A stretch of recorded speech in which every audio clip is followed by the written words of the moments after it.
तो जय जोहर, जय छत्तीसगढ़ संगवारी हो। बहुत दिन बाद नया ब्लॉग में आप मन के स्वागत है। तो अचानक तबीयत खराब हो गई से 3-4 दिन बाद ब्लॉग आते हैं। तो आज खार पार ही है तो घूमा थन जंगल रोड।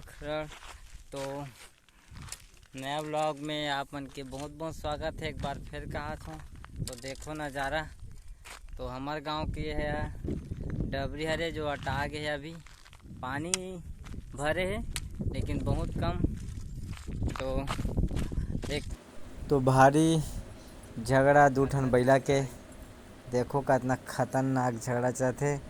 कतको पीट डरेन भाई एला मैत नहीं मारो, मन पथरा वथरा मारे है लेकिन तबो नहीं छोड़ा थे। तो बहुत झगड़ा चला थे हद दे। तो सब धूरिया में हट गए, डर्रा गए। तो देखथन कतिक जानी का झगड़ा समाप्त होते। तो बहुत झगड़ा रहते तो मारे कोशिश करते। तो झगड़ा बहुत ज़्यादा है। दो बैला के झगड़ा चला थे।